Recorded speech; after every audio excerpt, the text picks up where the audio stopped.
You're listening to Ship History Radio from the Steamship Historical Society of America. Through recording, preserving, and educating, our mission is to share the impact of engine-powered vessels, their crews, and their passengers with future generations. To learn more about our organization, visit us online at sshsa.org. My name is Brian Lucier, and I handle membership and public outreach for SSHSA. On this episode, we will begin an occasional series of interviews with our PowerShips writers, beginning with Eric Pearson, who is the author of this month's cover story on the Merchant Marine in World War II. We hope you enjoy it. Thank you for joining us, Eric. Why don't you start by telling us a little bit about when and why you decided to join SSHSA? Actually, after I retired, I obtained a master's degree in history, and I've always been interested in the Merchant Marine because my dad was in the Merchant Marine. I was looking for a journal, a maritime journal, where I could possibly get a paper published. And there's not that many maritime journals out there.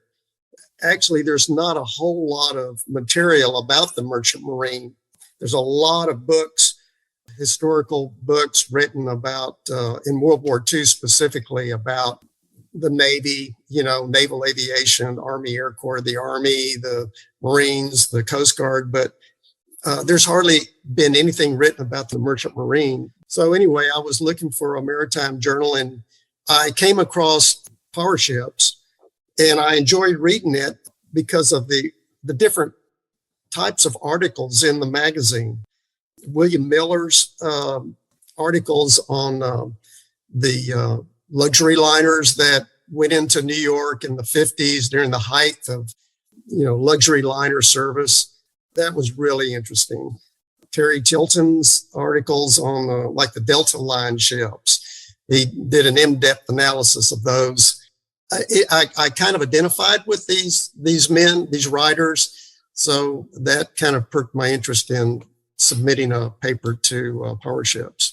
Regular readers might recognize your names from a couple of, I would say, unusual articles talking about NASA, not only the recovery of the shuttle booster rockets and some ships that were used to kind of configure and track the satellites that were in space and help out with the moon mission. So tell me a little bit about your professional experience. I think a lot of people would like to hear about that. Well, I retired as a computer programmer at NASA. I started out in the early 70s working as a computer operator for an oil exploration company that did seismic data processing. I was there for a couple of years, and I was going back to school and taking computer programming classes and computer science classes. And this oil exploration company, Teledyne Incorporated in Houston, and I was there for 2 years, and then I got a programming position at Prudential Life Insurance Company as a business programmer. So I was there for 2 years when an opportunity came up with a company called Computer Sciences Corporation that had a contract with NASA to do their financial computer applications in support of that. And this was right at the beginning of the space shuttle program. So I was at the right place at the right time, more or less. And I spent 18 years working with Computer Sciences Corporation, supporting NASA's financial, their basic accounting systems, general ledger, payroll, stuff like that. And then an opportunity came up to work with NASA's aircraft operations at Ellington Field, which is near Johnson Space Center. I joined them, and we did web application support for, aircraft logistics, aircraft maintenance, flight scheduling. So I was kind of involved with some of those aspects of that. And then I retired in 2014, but I've always been interested in history. So I was taking history classes at night. I was always going to school. It seemed like I was always taking classes in something that interested me. So after I retired, I started doing research and writing papers, and I was just really interested in the Merchant Marine because of my dad.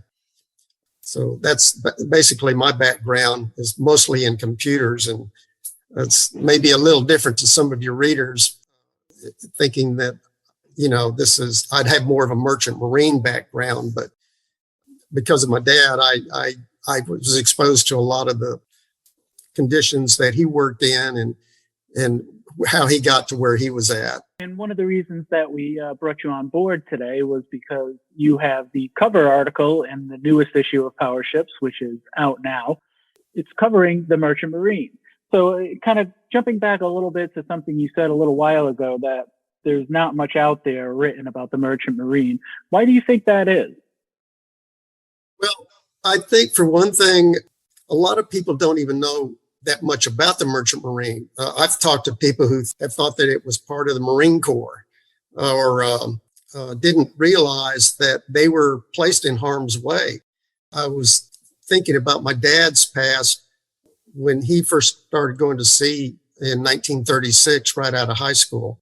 My grandfather was from Norway, and he was a sailing ship captain settled in Louisiana, southern Louisiana. And my dad grew up there, but he went to sea right out of high school. And then he had already been at sea for 4 or 5 years when the war came along. And so I think that he was on ships that were in combat zones that were, just as dangerous as anything that the Army or the Navy or any of the military services were placed in. And I think people weren't aware of that. So I think that's why there hasn't been a lot written about the merchant marine because of that. They didn't think they were on the front lines, and they actually were. Yeah, I mean, when you get into it and really start reading into a lot of this, you see them, as part of the convoys and really putting themselves out there, head to head with the German U-boats that were all over the Atlantic. And in many cases, I mean, would you agree, lightly armored ships compared to, what their companions in the Navy had?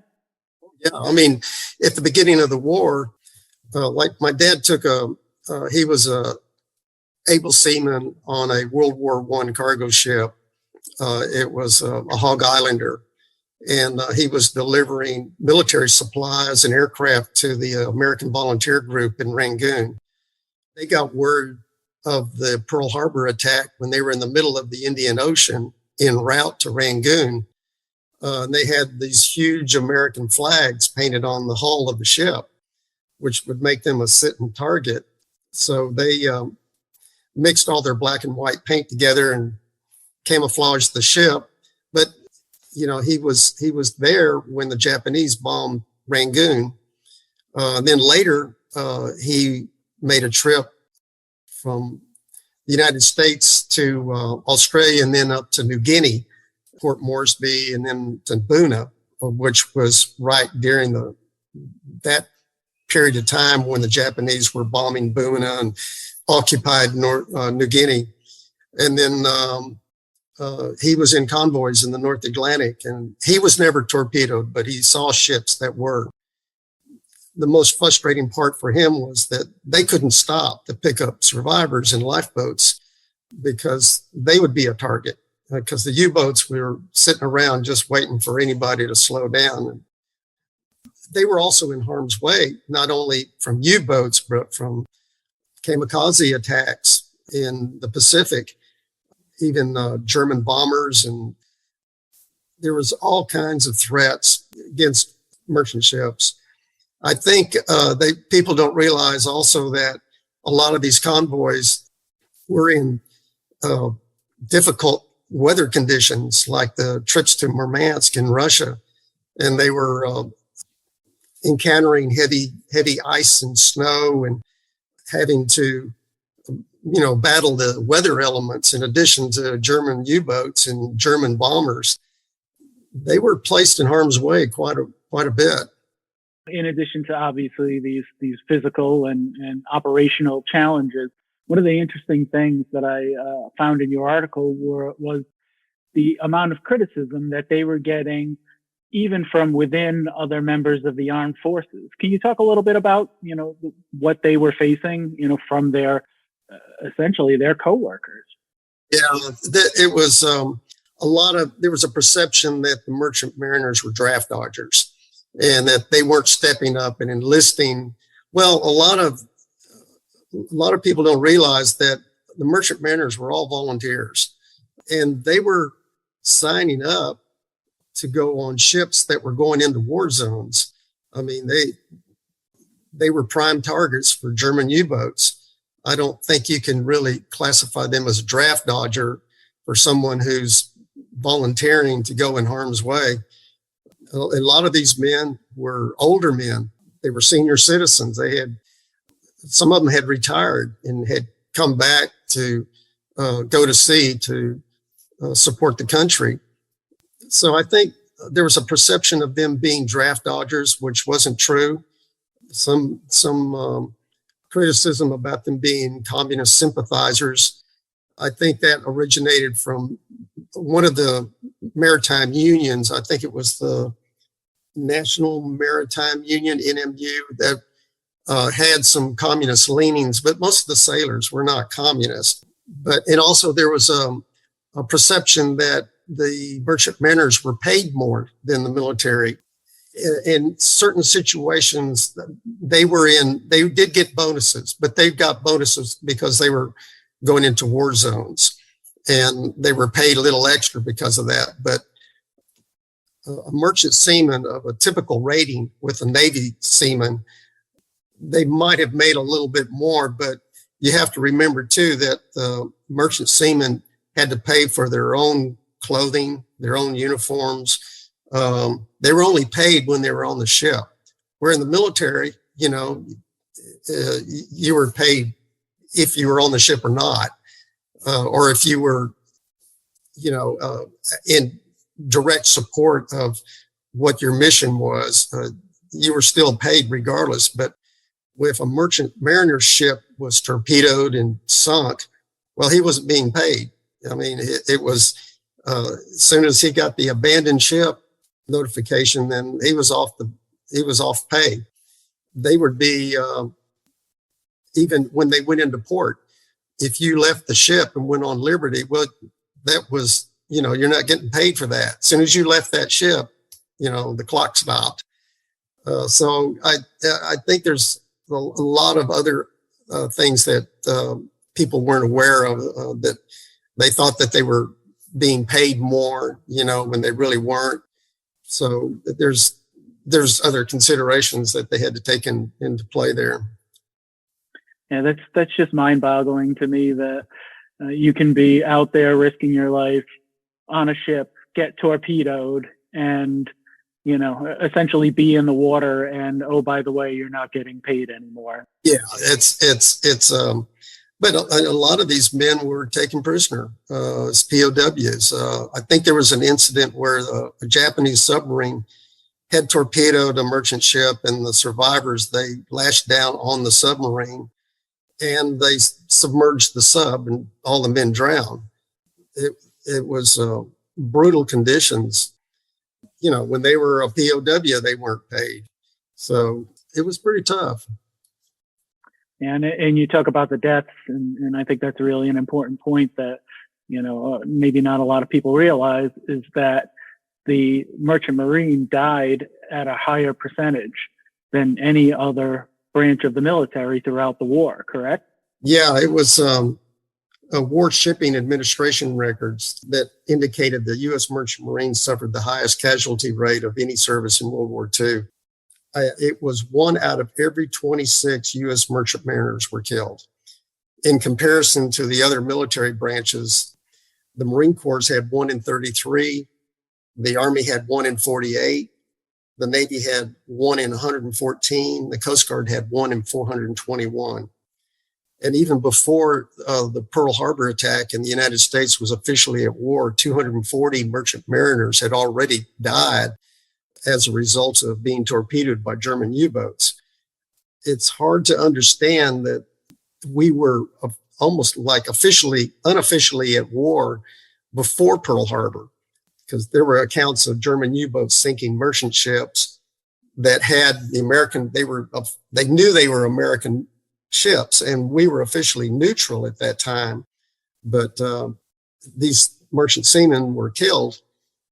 And I think it was stated at the end of the war, not over 9,500 seamen had died, had perished, either from being in prisoner of war camps, died from their wounds, or they perished at sea.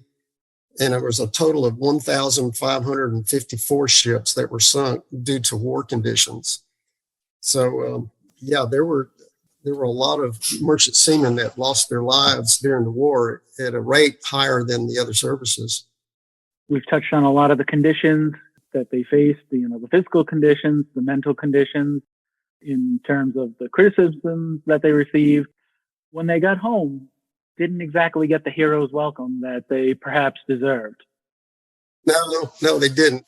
It's another unfortunate thing. At the end of the war, President Roosevelt had signed the GI Bill before he died, and had wanted Congress to make sure that merchant mariners were also included in this.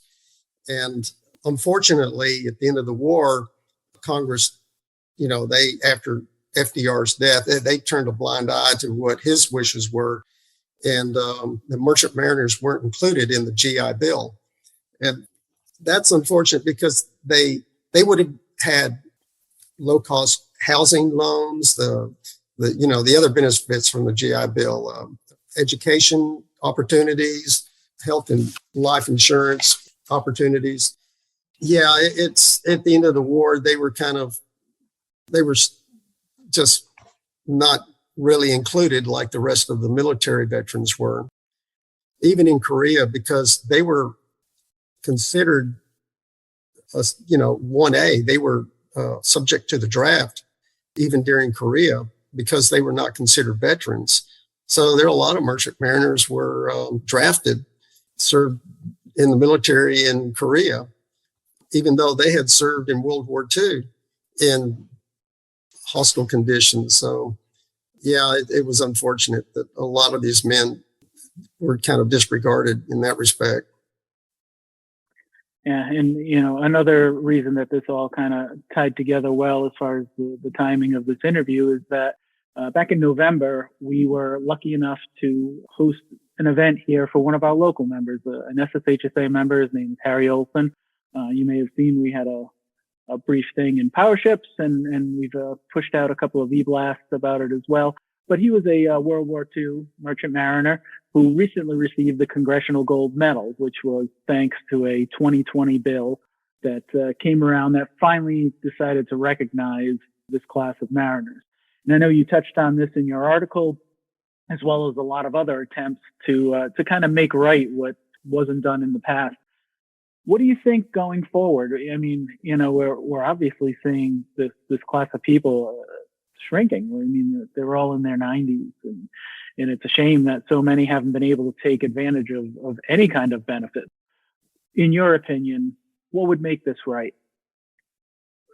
I know that there's been some congressmen that have tried to introduce legislation to compensate the mariners with, like, in the beginning, it was like $1,000 monthly payment. That was introduced in, I think, 2004. That didn't go anywhere. Then there was another congressman that wanted to introduce a bill to pay a lump sum payment of, I think it was $20,000, $25,000 for all the surviving merchant mariners. And that didn't play out either. So I'm not sure, unless another congressman or senator comes forward and presents another bill to try and compensate the surviving merchant mariners, I'm not sure if that's going to go anywhere. It just seems a shame that when Reagan granted veteran status to the merchant mariners in 1988, well, that was 40 years after the war. And most of these men, had they not already passed away, well, they'd already retired. So it wasn't of any use for them. And I just feel like they've gotten the short end of the stick for so long. The Congressional Medal is a recognition, and it's significant recognition. I'm glad to see that Congress finally decided upon a design for the medal and appropriated money to produce it. It's good that these surviving men, and I think there's just probably less than 2,000 of them still alive, are awarded with that for some kind of recognition for what they did during the war.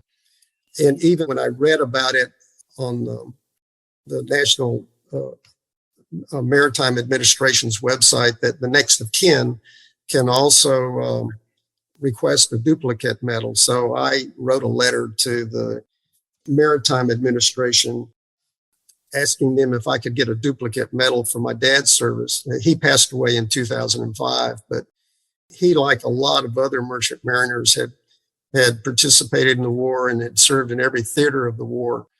I'm hoping that I will be given that medal. I only wish he was still alive to receive it. That would make a big difference. I'm just glad to see that my paper arrived in time, in a period where it can be published and bring a little more of a spotlight on the congressional medal that these mariners are now being able to receive. So I think it's perfect timing for this to happen. I just wish it had happened a long time ago, years ago. For a lot more mariners that have passed away, they could have received this same medal. I think it would have meant a lot more, but it's better late than never. So to kind of bring this, kind of back around to power ships, and obviously you've done quite a bit of writing with us. Any words of advice out there for anyone who might be thinking of submitting an article? I think if you wanted to do a lot of research, the National Archives, you can request the deck logs for a lot of these ships on different voyages. There might be families that would want to know more about what their fathers had done during the war in the Merchant Marine and where they had gone. And the deck logs from the National Archives is a good place to start. The Coast Guard, they've got records, the DD-214 records. You can acquire those, and that'll give you an idea of the different places that the merchant, their family members might have sailed to. I just find it interesting some of how the other writers come up with the ideas for their papers, the photographs, the literature that's available, kind of give you an idea of what it was like back in those days. The articles that William Miller, to me, that is really extraordinary. The information that he has and the photographs that he has. And I know that you're in possession of a lot of these pictures that you can see online or probably request a photograph. And a lot of times it just takes a picture, and it kind of gets you thinking, well, like the Holocaust survivors and how they escaped out of Europe on merchant ships and how difficult it was for them to get passage. And what type of ships were they? What were the ships? Just keep asking questions. Thanks for tuning in to Ship History Radio. We hope you join us for future visits with the men and women who make Power Ships Magazine possible. This episode was produced by the Steamship Historical Society of America. Learn more about our organization and request a free issue of Power Ships at sshsa.org.